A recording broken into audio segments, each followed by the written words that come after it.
So আশা করি সকলে ভালো আছেন। আমরা কিন্তু সকলে জানি বাইবিটে কিন্তু হ্যাক হয়েছে এবং এদের কাছ থেকে টোটাল 4 লাখ ইথেরিয়াম কিন্তু হ্যাকার নিয়ে গেছে, যার পরিমাণ ইউএসডিটিতে হিসাব করলে $1.5 বিলিয়ন।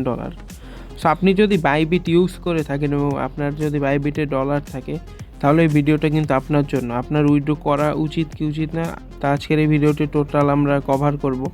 সো আমরা যদি এবার টুইটারে আসি এবং যদি আমরা বাইবিট লিখে সার্চ দিই, আমি আমার পিসি থেকে দেখাবো কইরা, তবে অনেকেই বলে মোবাইল থেকে ভিডিও করলে ভাই ভালো হয়।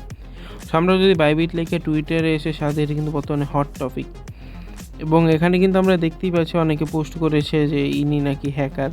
সো হইতেই পারে আর এটা কিন্তু নর্থ কোরিয়া থেকে এই হ্যাকিংটা হয়েছে। তো দেখতে পাচ্ছেন অনেক কিন্তু আপনার এখানে চলছে এবং হ্যাকারের টোটাল ইউএসডিটির কী পরিমাণ দেখতেই পাচ্ছেন। সো আমরা যদি দেখতে পারি কালকের কিন্তু রাতে আমাদের গ্রুপে যখন হ্যাক হয়েছে, সাথে সাথে কিন্তু আমি এই পোস্টটা করেছি যে হ্যাক হয়েছে, যাদের ওইখানে ফান্ড আছে তা চাইলে উইথড্র করতে পারেন সাথে সাথে। সো অনেকে উইথড্র করে ফেলেছিলেন, যার ফলে আপনার কি হয়েছে, যাদের একটু মনের ভিতর ভয় ছিল তারা সহজে কিন্তু আপনার ফান্ডটা নিরাপদে অন্য কোনো এক্সচেঞ্জে নিয়ে আসতে পেরেছেন। সো বিশেষ করে আমারও কিন্তু এখানে বাইবিটে ফান্ড আছে, আমি উইথড্র করিনি, কারণ আমার মনে হয় না যে এখানে হ্যাকিং হোক বা যাই হোক বাইবিটে এখানে এরকম কোনো সমস্যা হবে। সো আমি কাউকে বলবো না যে রাখতে বা আপনি রাখুন। সো এটা সম্পূর্ণ আপনার উপরে, আপনি কি করবেন। সো আমি আশা করি এদের কিছু হবে না।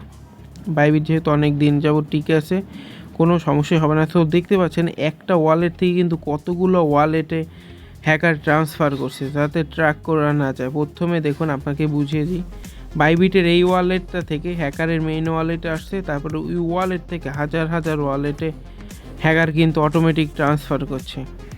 সো এখান থেকেই বোঝা যাচ্ছে কিন্তু হ্যাকারও কিন্তু সেই লেভেলের একটা হ্যাকার, যে আপনার এত পরিমাণ ইথেরিয়াম হ্যাক করে নিয়ে গেছে বাইবিট থেকে, এত সিকিউরিটি থাকা সত্ত্বেও।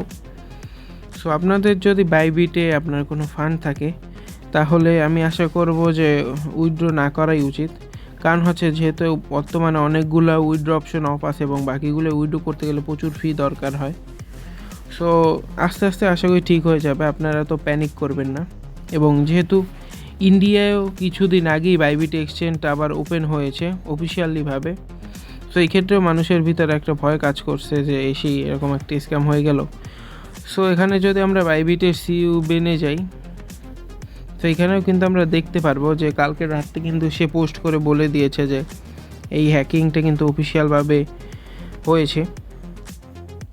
সো আশা করি আপনারা সকলে ভালো থাকবেন এবং চাইলে টেলিগ্রাম গ্রুপে জয়েন হতে পারেন। কালকে রাতে কিন্তু আমি সাথে সাথে এরকম পোস্ট দিয়ে দিয়েছি যে বাইবিট হ্যাক হয়েছে। সো আপনারা কিন্তু এরকম এয়ারড্রপ সহ নানা কিন্তু নিউজ শেয়ার করে থাকি, এখানে আপনার চাই জয়েন হতে পারেন এবং আশা করি আমাদের টেলিগ্রাম গ্রুপ থেকে আপনি উপকৃত হবেন। ভালো থাকবেন, দেখাবো অন্য কোনো একটা ভিডিওতে।